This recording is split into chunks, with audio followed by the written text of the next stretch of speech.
Good afternoon, ladies and gentlemen. Welcome back to the Information Warfare Pavilion and our speaker series. Two speakers this afternoon and then more over the course of the next couple days as well. We're very happy to have with us today as your next speaker, Rear Admiral Mike Vernazza, Commander, Naval Information Warfighting Development Center, NIW. It's the first time we've had somebody from NIW here to speak to the pavilion, so we're very excited to hear what he has to say.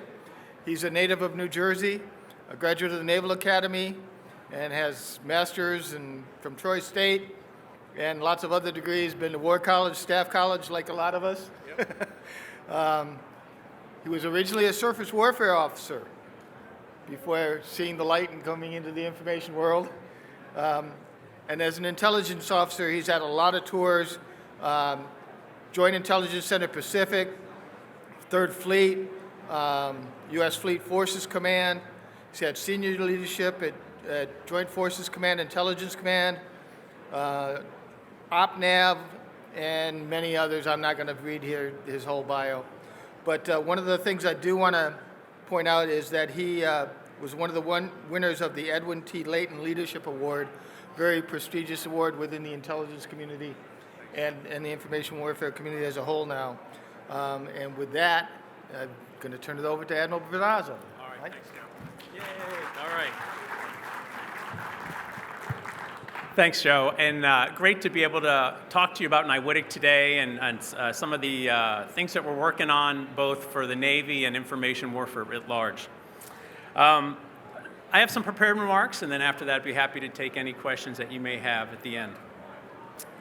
Chief of Naval Operations has clearly articulated in his NAV Plan 2021 that we are engaged in a long-term competition that threatens our security and our way of life. Our national defense and military strategies focus on great power competition. The CNO and the commandants of the Marine Corps and Coast Guard are championing integrated all-domain naval power, and the information warfare community has established the Carrier Strike Group and Amphibious Ready Group Information Warfare Commanders as the senior IW professionals afloat. So with that as our backdrop, let me bring you up to speed on the Navy's newest Warfighting Development Center, the Naval Information Warfighting Development Center, or NIW. Inspired by the WDCs of our peer surface, submarine, aviation, and expeditionary forces, and with the CNO's clear guidance, NIW is moving out with drive, tenacity, and initiative to deliver the decision advantage to our Navy.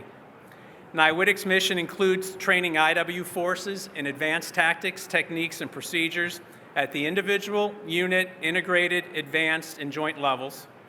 NIW is the Navy's IW Center of Excellence, enhancing fleet high-end warfighting capabilities and readiness across the operational and tactical levels of war, focused on providing full-spectrum, multidiscipline IW to our fleet commanders and tacticians in order to realize the increased lethality of DMO, expeditionary advanced base operations, and littoral operations in a contested environment. So with 2022 off to a fast start, I want to talk to you briefly about some of the key focus areas for NIW. First one is enhancing lethality through our WTI, or Warfare Tactics Instructor Program, and the Information Warfare Commanders. Second is driving IW innovation through networked virtual training and experimentation. And third is our integrating joint information warfare. In January, we commenced our 8th class of Warfare Tactics Instructors since the program stand-up in 2018. The 27 candidates, 17 commissioned officers, 5 warrant officers, and 5 senior enlisted are developing expertise across the information warfare disciplines of Intel Ops, METOC, command and control and cyberspace operations, and electromagnetic warfare. Within the ranks of this WTI class are 3 U.S. Marines and our first Coast Guard WTI.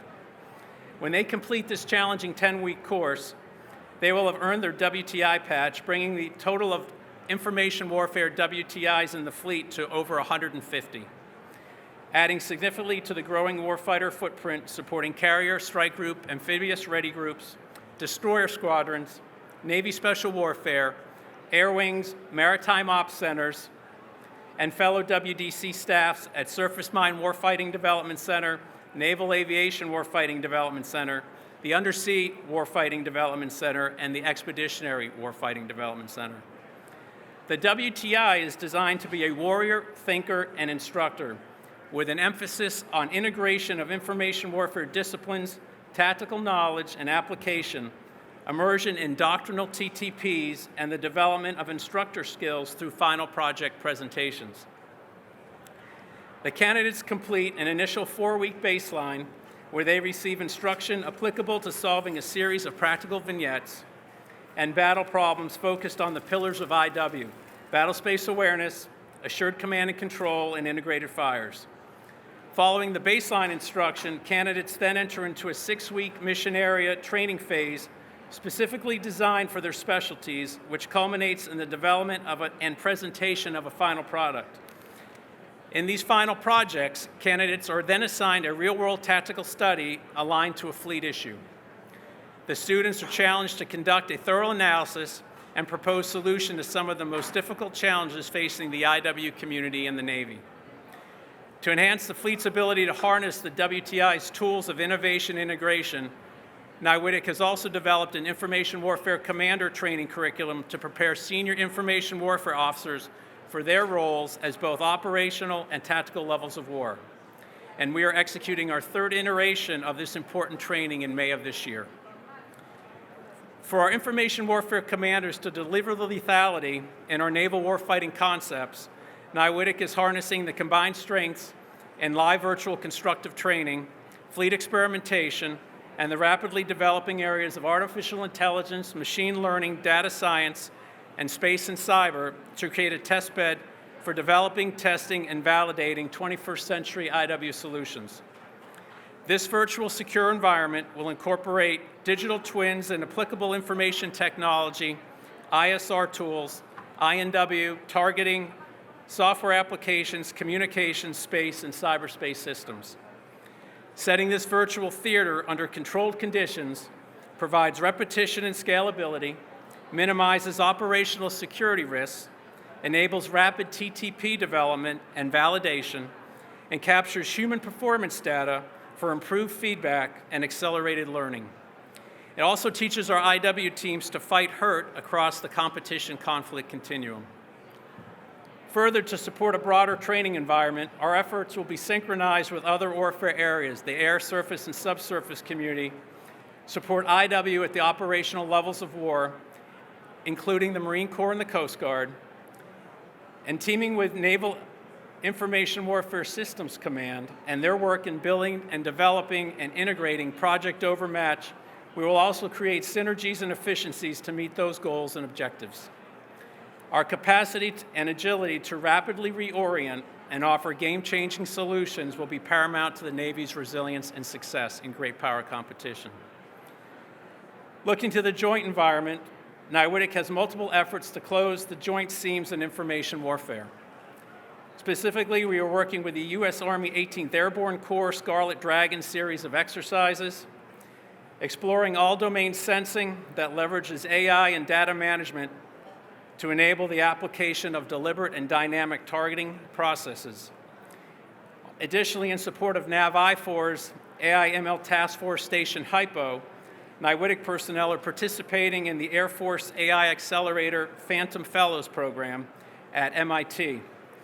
This program is an opportunity to work alongside the MIT faculty and full-time U.S. Air Force AI subject matter experts on various AI/ML projects supporting Navy and DoD.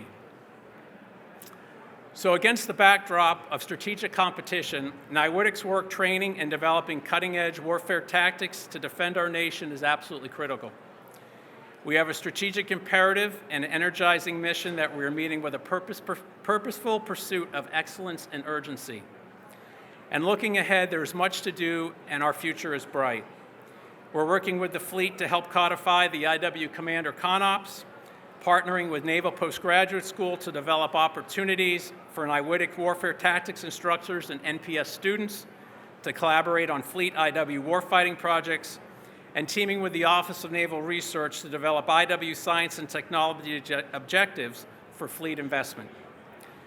Winning in contested seas means delivering the decision advantage that enables speed, action, and maneuver through the full range of military operations and all domain. And that's information warfare. Meteorology, cryptology, oceanography, information professionals, intelligence, space, cyber, both active and reserve. That will conclude my formal remarks, and I'm happy to take any questions you have.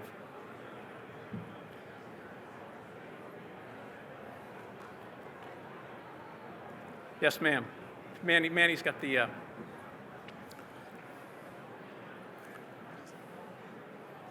Hi, Megan Eckstein with Defense News. Hi, Megan. Earlier, Admiral Aschenbach talked about the need for LVC, and I just wonder, from your perspective, what you're able to do now in terms of carrying out your mission versus what LVC would really bring to you. Well, we're able to carry out a lot of our mission as we have been doing. The LVC piece is going to be able to do some of the higher end capabilities that Admiral Aschenbach talked about that we're not able to do currently at certain classification levels, either due to OPSEC security concerns there. But LVC, as I mentioned too, will allow us to rapidly develop the TTPs and the CONOPs that we need to do and run our IW teams through the various team training scenarios that are being developed.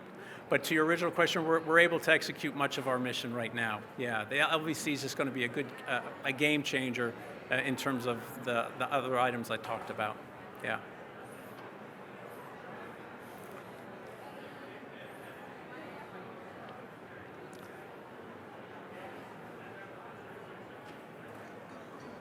Sir, good afternoon. Lieutenant Commander Murphy. I'm the N2 at EOD Group 1 Hi. here in San Diego.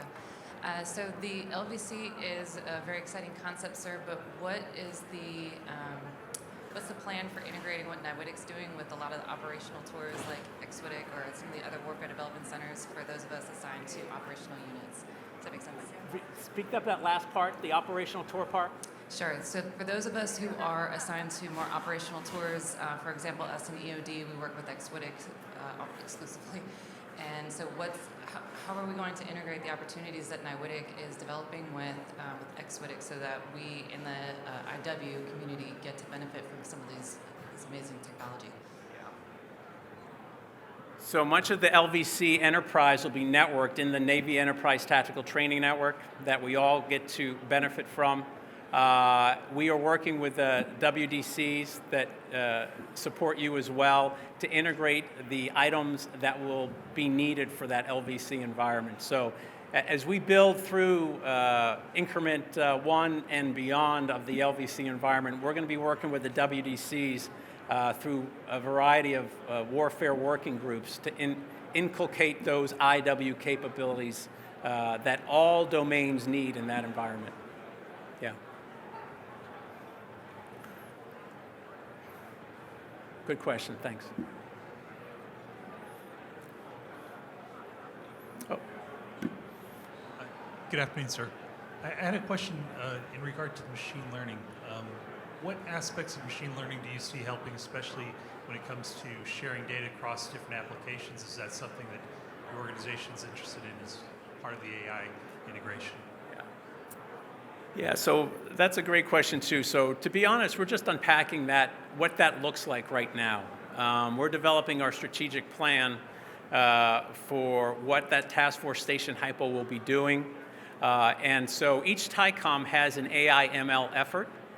And between the different TICOMs, our individual efforts are teaming to see where we can leverage each other's strengths. As we look to go and see in terms of AI data, getting the data curated and machine learning, as we explore that, we're going to hopefully find some opportunities there that are specifically applicable to information warfare.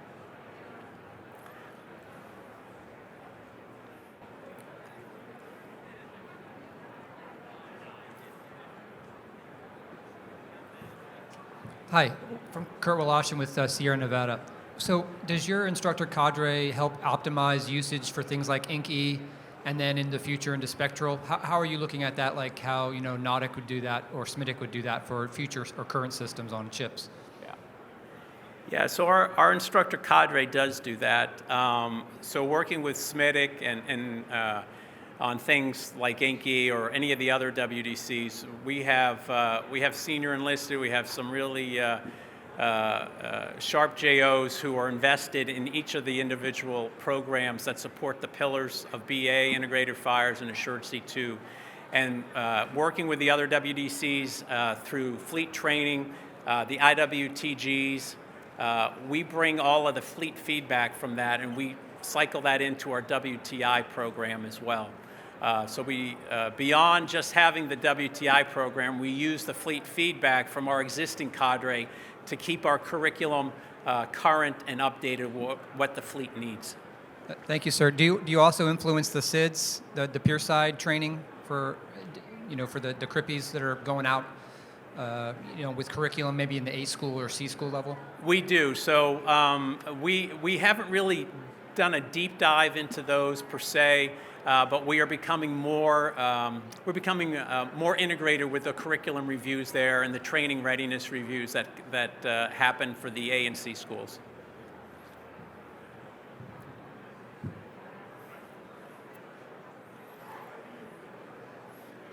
Hi. Audrey Decker with Inside Defense. I have another LVC question.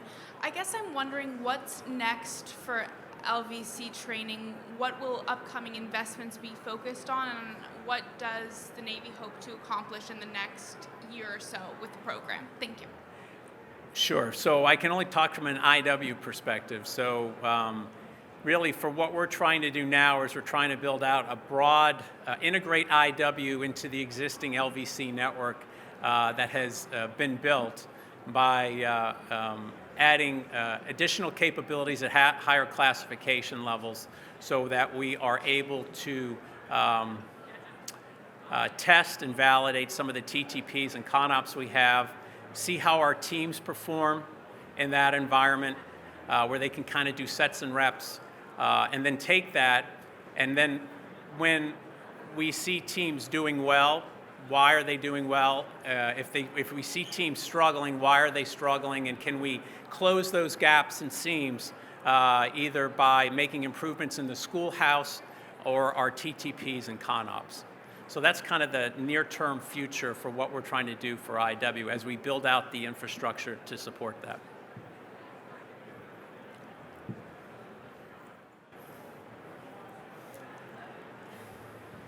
Hi, sir. Louis Shepard with VMware. Looking at what's going on in Ukraine the last couple of weeks, where IW has been a largely public exercise because of open source and U.S. government use of tactical deployment of open source, things like that. Have you thought about, or are you already incorporating the commercial and open information environment in the WTI process? And is there a way that industry can help you as you introduce that currency and fluency for your information warriors? Yeah, thanks for that question too. So not necessarily related to what's going on in theater over there, but in our 10-week class, we're always looking to see, certainly on the various INTs that make up battle space awareness and the other two pillars, how we can squeeze in or make better all of those pillars. So during our curriculum reviews, after each class, we look at that. So not per se to open source intelligence or things like that, but where we can integrate it and where it makes sense, we do. Good afternoon, Admiral. My name is Roberto Torway. I'm with OpNav M9. Because I'm not as familiar with WTI or even the baseline curriculum that's being done at NIW, what is the difference, and why couldn't what's being taught with the WTIs be incorporated into the baseline curriculum that all information warfare officers get as they begin to start their careers? Yeah, that's a great question too. So I think at the WDC level, what is different there is we have a captive audience for 10 solid weeks, and we're able to leverage the WTI network from the other WDCs that aren't otherwise readily accessible in other early curriculums or early training. And then most of the folks that are WTIs, when they come to us, they're already building. They already come to us with a good level, a good fleet understanding. So what the WTI program does is look to make that better through doctrine, TTP, and also the concepts of IW integration. We really need to do that earlier, and the WTI program looks to get after that, where we're integrating all of the IW disciplines. So at the end of the 10-week program there, they have a really good understanding of not only what they're bringing to the fight, but what the other communities are bringing to the fight as well. And then when they go out to the fleet or their production tour or their post-job, they're able to leverage the WTI network to help them in any of the challenges they have in their jobs. So that's kind of what that brings to the fight. So thanks for the question.